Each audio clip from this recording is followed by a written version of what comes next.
pagkakataong ito upang sa atin ay magbigay ng isang bungad bati. Malugod ko pong ibinibigay sa inyo ang masibag at mapagkakatiwalaang punong lungsod ng Maynila. Palakpakan po natin Vice Mayor John Marvin Yul Sermonieto.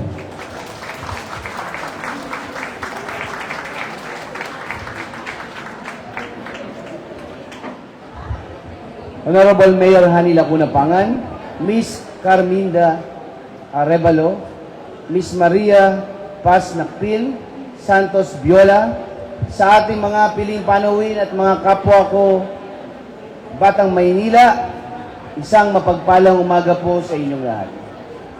Ngayong umaga tayo po ay mapalad dahil nabigyan tayo ng pagkakataong masilayan ang mga obrang naglalarawan ng mga payo at turo ni Gregoria de Jesus, kasabay ng ating paggunita sa kapanganakan ni Gregoria de Jesus.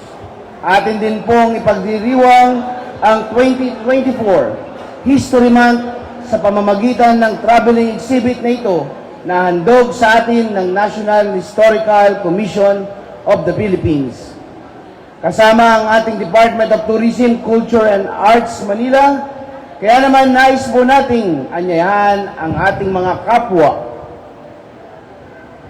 kapwa kawani, maging ang ating mga Manileño na bumusita at suportahan ang traveling exhibit na ito. Ang mga obrang makikita natin sa exhibit na ito ay mayroong bit-bit na kasaysayan. Atin pong alamin ang istorya sa likod ng buhay ni Gregoria de Jesus. Bilang may bahay ng ating Supremo, Andres Bonifacio, isa sa ating tinitingalang bayani at bilang tagapagtatag ng Katipunan Women's Chapter. Muli po, maraming salamat po sa inyong lahat. Muli, bigyan po natin isang masigagong palakpakan, Vice Mayor Yul Sermonieto. Sa pagkakataong ito, upang sa atin ay magbahagay ng kanilang mga mensahe, una ay mula sa ahensya na nagpasimula ng pakasaysayang gawain ito. Narito po ang patnugod, tagapagpaganap ng Pambansang Komisyong Pangkasaysayan ng Pilipinas. Palakpakan po natin, Binibining Carminda I. Arevalo.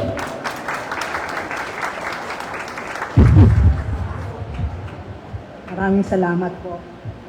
Sa punong lungsod, Maria Sheila Hani Lacuna Pangan, sa bumubuo po ng Sangguniang Panlungsod ng Maynila sa pangunguna ni pangalawang punong lungsod, John Marvin Yul Sermonieto, sa mga kaanak ni Gregoria de Jesus sa pangunguna ni Binibining Maria Paz Nakpil Santos Viola, kay Ginoong Charlie Dungo, Department of Tourism, Culture and Arts of Manila, sa mga nandito pong department heads, sa mga kapwa ko lingkod bayan, isang magandang umaga po sa ating lahat.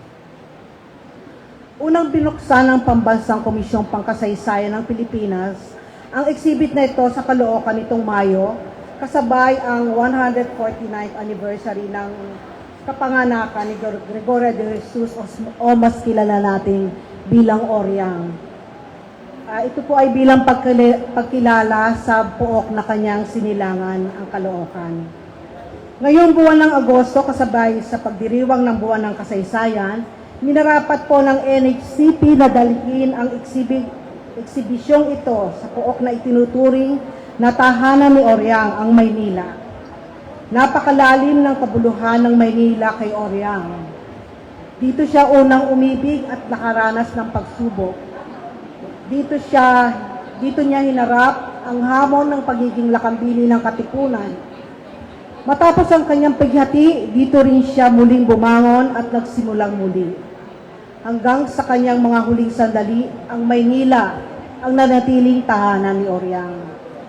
Ang exhibit na ito na umiinog sa 10 tagubili ni Oryang para sa mga kabataan ay isang mahalagang pamana na nararapat na matandaan at isabuhay ng lahat. Hindi lamang po ng mga kabataan, kundi maging tayong mga lingkod bayan. Kung babasahin at uuniwain ang mga tagubilin, ang mga ito ay nakasentro sa mga katangian na dapat taglayin ng isang lingkod bayan. Ipinaalala nito na dapat ay maging magalang, mapagmahal, may pagpapahalaga sa karunungan, tapat, maunawain, maalam sa nakaraan, may dangal, at higit sa lahat, may pangarap para sa sarili at para sa bayan. Nais po nating pasalamatan ang lungsod ng Maynila sa pangunguna po ng ating butihing punong lungsod, iginagalang Maria Sheila Hani Lacuna, at pangalawang punong lungsod, John Marvin Yulcervo Nieto. Gayon din po ang bumubuo ng kagawaran ng turismo, kultura at mga sining ng Maynila sa pangunguna po ni Mr. Charlie Dungo sa magiliw na pagtanggap sa exhibit na ito dito po sa makasaysayang gusali ng City Hall. Nawa ay tangkilikin ito ng lahat ng kawani ng Maynila at gayon din po ng mga bisita nyo dito po sa City Hall. Bilang pagtatapos, nais kong bigyang diin ang ikawalong tagubili ni Oriang. Ito ay ang matakot sa kasaysayan pagkat walang lihim na di mahahayag. Ang tagubili na ito ay nagpapaalala sa atin na huwag nating tatalikuran ang ating nakaraan. Maging mapapait na yugtuman ito ng ating kasaysayan. Dumadaloy sa kasaysayan ng lungsod ng Maynila ang ilang masasalimuot na bahagi ng ating kasaysayan bilang bansa. Ngunit sa bawat tagpong ito ay mas nagbibigay ng mas buo at solidong pundasyon ng ating pagkakakilanlan bilang mga Manilenyo at higit sa lahat bilang isang Pilipino. Kilalanin natin ang mga mahalagang personalidad sa ating bayan, kagaya ni Oriang, na marahil payak lamang ang kanyang naratibo sa ating kasaysayan kung ikukumpara kila Rizal, Bonifacio, Mabini at iba pa. Ngunit ang kontribusyon ni Oriang bilang lakambini ng Katipunan at ang kanyang mga tagubilin ay patuloy na magsisilbing inspirasyon at paalaala sa ating lahat na pahalagahan ng bawat tao ang mga pangyayari sa ating kasaysayan. Muli po magandang umaga sa ating lahat at maligayang buwan ng kasaysayan. Thank you po. Maraming salamat po, Binibining Carmina Arevalo, sa inyong makalbuluhang mensahe. Mula naman sa kaanak ni Gregorio de Jesus o tinaguriang Oriang, ang Pangulo at tagapangasiwa ng Bahay Nakpil Bautista Foundation Incorporated, palakpakan po natin isa sa mga apo ni Oriang, Binibining Maria Paz, Bobby Santos Viola.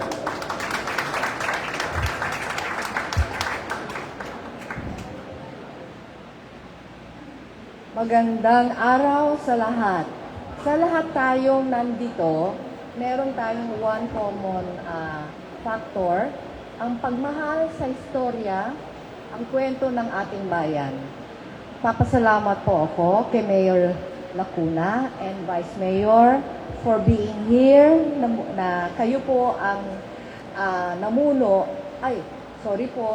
si DPCAM Director Charlie Chan. Salamat po sa pagbuo ng kwentong ito. Natalakay na po ni Madam Arevalo ang maraming mga bagay tungkol sa sining na ito. Salamat sa mga batang artista, alam ko youth artists ito sa pagbuo ng exhibit na ito. Sa mga iba-ibang mga chapters na nandito rin. Gusto ko lang paalalahain sa inyo na sumulat po ng talambuhay si Gregorio de Jesus. At sa huli pong kapitulo ng kanyang libro ay itong 10 tagubilin na siya pamana niya sa mga kabataan. 10, makikita ninyo, dahil po ito po yung interpretasyon ng tagubilin. Pero pagbigyan po ninyo ako, gusto ko pong idagdag ang isa pa. Hindi po niya nasulat sa librong ito, pero nasulat po sa aming kanyang mga kaanak. Ang ika-10 po ay sinabi niya, palaging buo ang loob.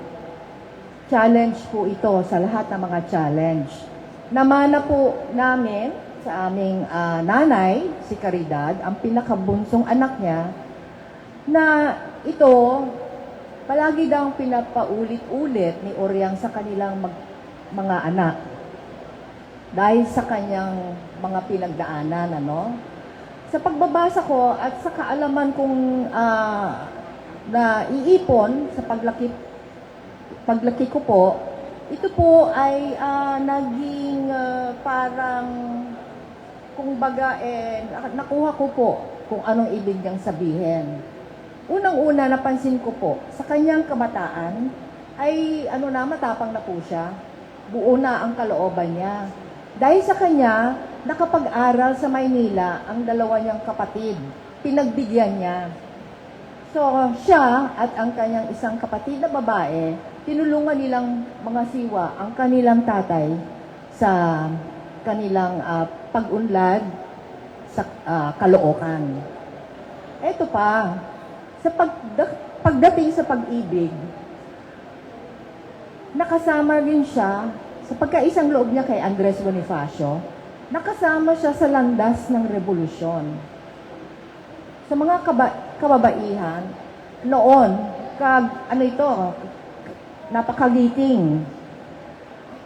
Lumusob, nagtago, palipat-lipat, nakitira.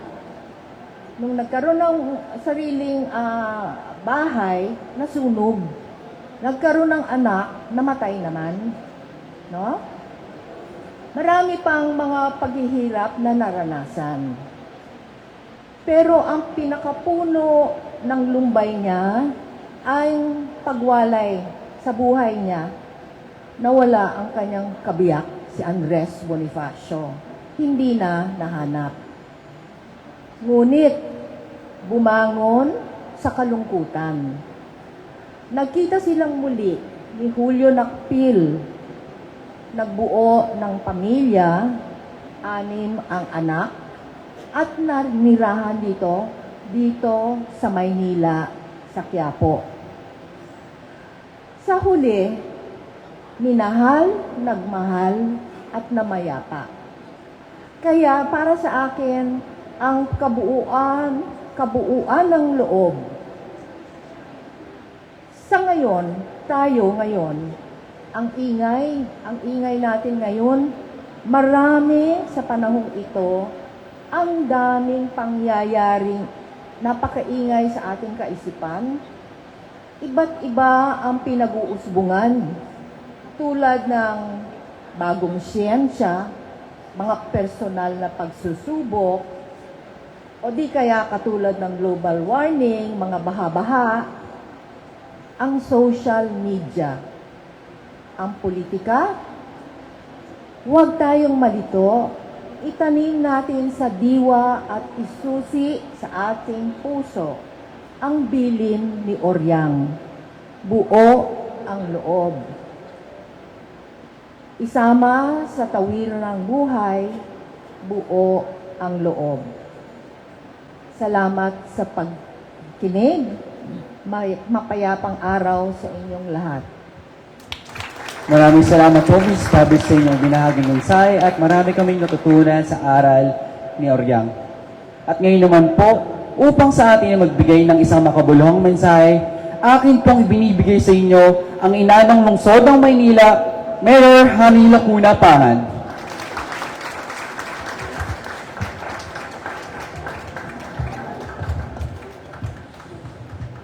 Una ho kayo.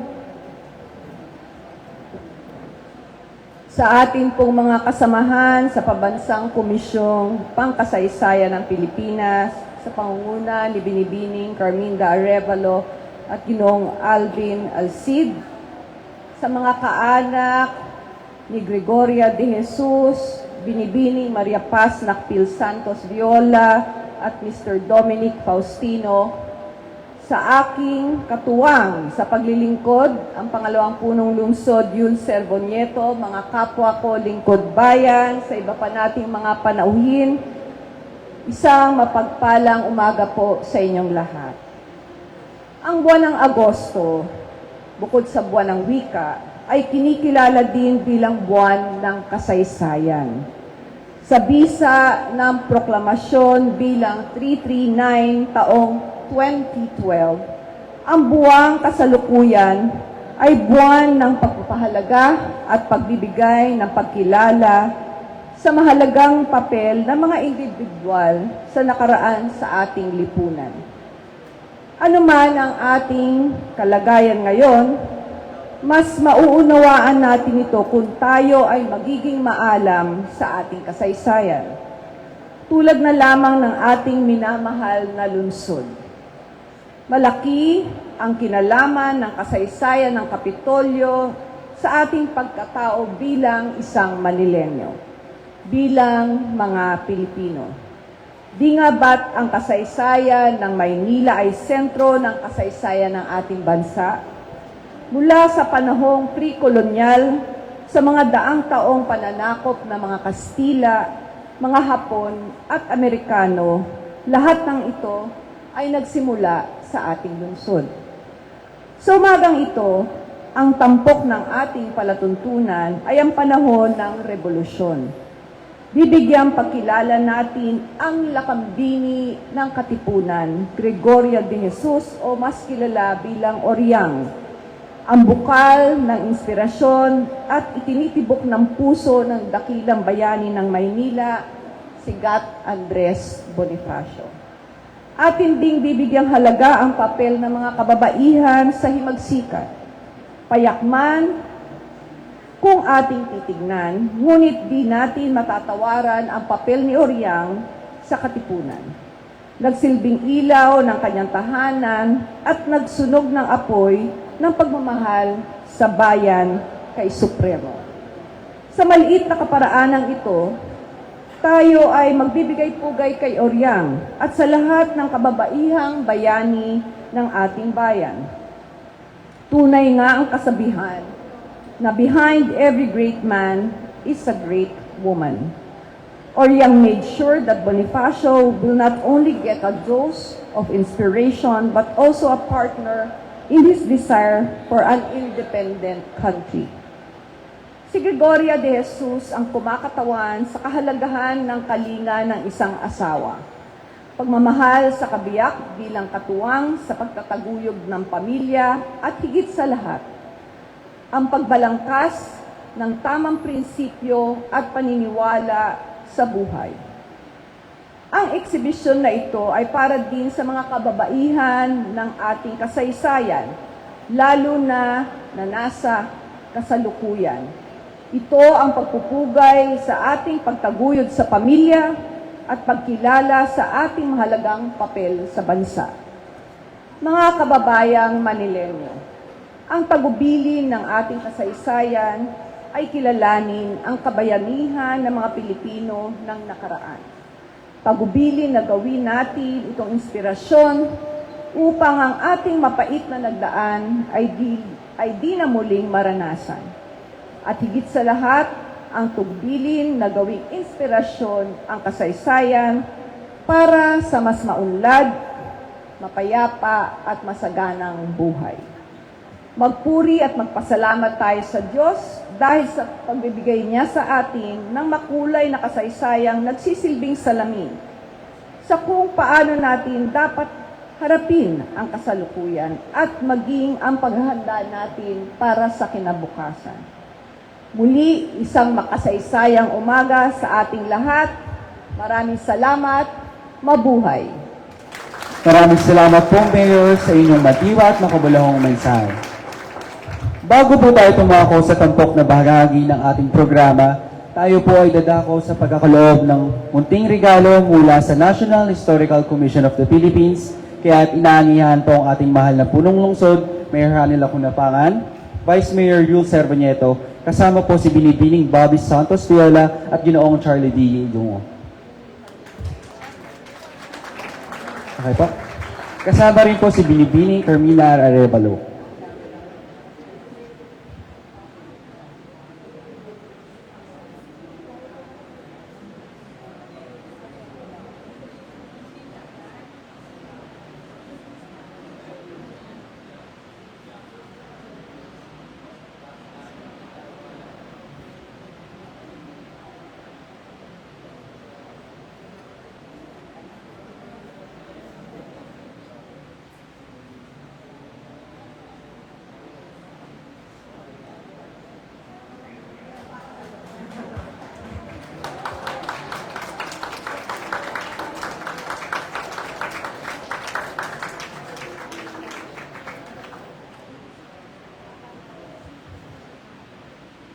Sa puntong ito, tayo po ay dadako na sa seremonya ng putol ng laso upang ganap na mabuksan ang ating eksibisyon.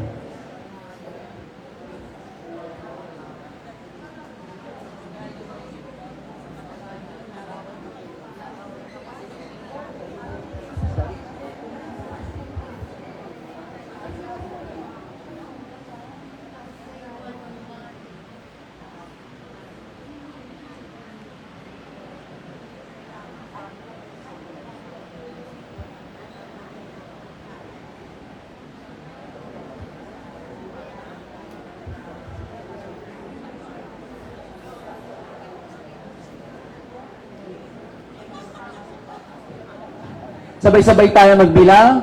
In 5, 4, 3, 2, 1. Ganap na po ang bukas ang ating eksibisyon at ito po ay mga tutungayan mula ngayon hanggang August 16 dito po sa Bulwagang Rodriguez. Kaya ang lahat ay inaalihan sa tampok na eksibisyon, ang tagumping, the life lessons of Gregorio de Jesus, kailin sabay sa pagdiriwang ng buwak na kasaysayan at ating sa ika-100 at 50 anibersaryo ng kapanganakan ni Gregorio de Jesus.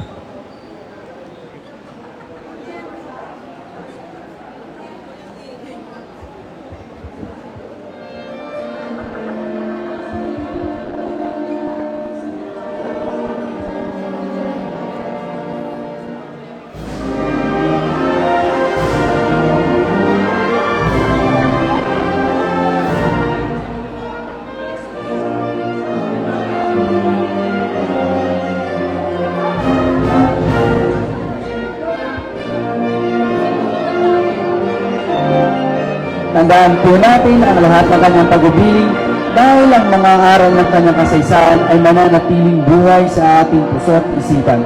Patuloy natin maging gabay tungo sa mas ligtas at lungsod ng Maynila dahil ang kinabukasan ay para sa ating lahat at para sa bawat batang Maynila.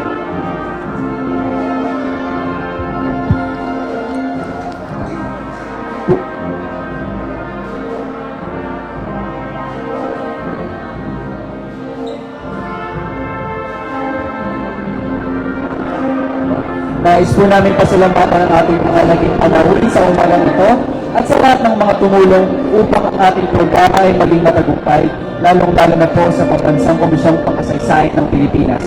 Ako po si Harold Padilla, ang inyong naging tagapagdaloy ng programa sa umagang ito mula sa Department of Tourism, Culture and Arts of Manila. Muli, maraming salamat po at mabuhay po tayong lahat.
po.